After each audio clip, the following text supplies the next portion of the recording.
नमः शिवाय। श्री शिवाय नमस्तोभ्यम। आज मैं आप लोगों को कथा सुनाने जा रही हूँ, सावन सोमवार की व्रत कथा।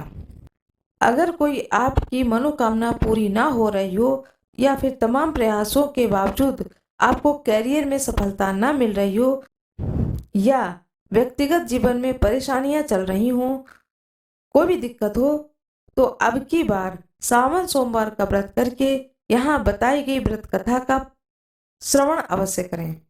मान्यता यह है कि सावन सोमवार के दिन अगर व्रत रखकर इस कथा का श्रवण किया जाए तो जातकों की मनचाही मुराद पूरी हो जाती है। सावन सोमवार व्रत की पावन कथा। एक साहूकार था जो भगवान शिव का अनन्य भक्त था। उसके पास धन धान्य किसी भी चीज की कमी नहीं थी, लेकिन उसकी कोई संतान नहीं थी और वह इसी कामना को लेकर रोज शिव जी के मंदिर जाकर दीपक जलाता था। उसके इस भक्तिभाव को देखकर एक दिन माता पार्वती ने शिव जी से कहा कि प्रभु, यह साहूकार आपका अनन्य भक्त है, इसको किसी बात का कष्ट है तो आपको उसे अवश्य दूर करना चाहिए। शिव जी बोले कि हे पार्वती, इस साहूकार के पास पुत्र नहीं है और यह इसी से दुखी रहता है। माता पार्वती कहती हैं कि हे ईश्वर, कृपा करके इसके पुत्र का वरदान दे दीजिए। तब भोलेनाथ ने कहा कि हे पार्वती, साहूकार के भाग्य में पुत्र का योग नहीं है। ऐसे में अगर इसे पुत्र प्राप्ति का वरदान मिल भी गया तो वह केवल 12 वर्ष की आयु तक ही जीवित रहेगा। यह सुनने के बाद भी माता पार्वती ने कहा कि हे प्रभु, आपको इस साहूकार को पुत्र का वर देना ही होगा, अन्यथा भक्त क्यों आपकी सेवा पूजा करेंगे। माता के बार बार कहने से भोलेनाथ ने साहूकार को पुत्र का वरदान दिया, लेकिन साथ में यह भी कहा कि वह केवल 12 वर्ष तक ही जीवित रहेगा। साहूकार यह सारी बातें सुन रहा था, इससे उसे न तो कोई खुशी हुई और न ही कोई दुख हुआ। वह पहले की ही तरह भोलेनाथ की पूजा अर्चना करता रहा। उधर सेठानी गर्भवती हुई और 9वें महीने में एक सुंदर बालक की प्राप्ति हुई।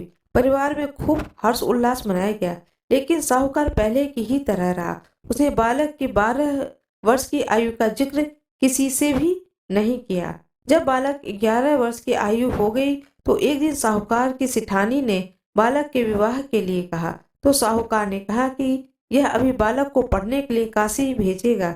इसके बाद उसने बालक के मामा जी को बुलाया और कहा कि इसे काशी पढ़ने के लिए ले जाओ और रास्ते में जिस भी स्थान पर रुकना वहां यज्ञ करते और ब्राह्मणों को भोजन कराते हुए आगे बढ़ना। उन्होंने इसी तरह करते हुए जा रहे थे कि रास्ते में एक राजकुमारी का विवाह था।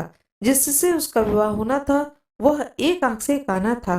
उसके पिता ने जब अति सुंदर साहूकार के बेटे को देखा तो उसके मन में आया कि क्यों न इसी से घोड़ी पर बिठाकर शादी के सारे कार्य संपन्न करा लिए जाएं। तो उन्होंने मामा से बात की और कहा कि इसके बदले में वह अथाह धन देंगे, तो वह राजी हो गया। इसके बाद साहूकार का बेटा विवाह की वेदी पर बैठा और जब विवाह कार्य संपन्न हो गए तो जाने से पहले उसने राजकुमारी की चुनरी के पल्ले पर लिखा कि तेरा विवाह तो मेरे साथ हुआ है, लेकिन जिस राजकुमार के साथ तुम जाओगी वह तो एक आंख का काना है। उधर जब राजकुमार ने अपनी चुनरी पर यह लिखा हुआ पाया तो उसने राजकुमार के साथ जाने से मना कर दिया। तो राजा ने भी अपनी पुत्री को बारात के साथ विदा नहीं किया। बारात वापस लौट गई। उधर मामा और भांजे काशी पहुंच गए थे। एक दिन जब मामा ने यज्ञ रखा और भांजा बहुत देर तक बाहर नहीं आया तो मामा ने अंदर जाकर देखा तो भांजे के प्राण निकल चुके थे। वह बहुत परेशान हुए, लेकिन सोचा कि अभी रोना पीटना मचाया तो ब्राह्मण चले जाएंगे और यज्ञ का कार्य अधूरा रह जाएगा। जब यज्ञ संपन्न हुआ तो मामा ने रोना पीटना शुरू किया। उसी समय शिव पार्वती जी उधर से जा रहे थे। माता पार्वती ने शिव जी से पूछा कि हे प्रभु, यह कौन रो रहा है। तभी उन्हें पता चलता है कि यह तो भोलेनाथ के आशीर्वाद से जन्मा साहूकार का पुत्र है। तब माता पार्वती कहती है कि हे स्वामी, इसे जीवित कर दे, अन्यथा रोते रोते इसके माता पिता के तो प्राण ही निकल जाएंगे। तब भोलेनाथ ने कहा कि हे पार्वती, इसकी इतनी ही आयु थी सो वह भोग चुका है। लेकिन माँ के बारंबार आग्रह करने पर भोलेनाथ ने उसे जीवित कर दिया। लड़का ओम नमः शिवाय करते हुए जी उठा और मामा भांजे दोनों ने ईश्वर को धन्यवाद दिया और अपने नगरी की ओर लौटे। रास्ते में वही नगर पड़ा और राजकुमारी ने उन्हें पहचान लिया। तब राजा ने राजकुमारी को साहूकार के बेटे के साथ बहुत सारे धन धान्य के साथ विदा किया।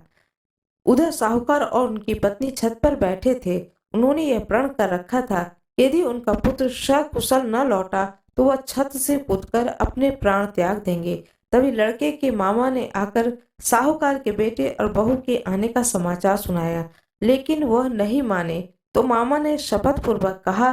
तब दोनों को विश्वास हुआ और दोनों ने अपने बेटे बहू का स्वागत किया। उसी रात साहूकार को स्वप्न में शिवजी ने दर्शन दिया और कहा कि तुम्हारे पूजन से मैं प्रसन्न हुआ हूँ। इसी प्रकार जो भी व्यक्ति इस कथा को पढ़ेगा या सुनेगा उसके समस्त दुख दूर हो जाएंगे और मनोवांछित सभी कामनाओं की पूर्ति होगी। ओम नमः शिवाय। मेरा ये वीडियो कैसा लगा कमेंट बॉक्स में अवश्य बताएं। वीडियो को लाइक करें, चैनल को सब्सक्राइब करें। धन्यवाद।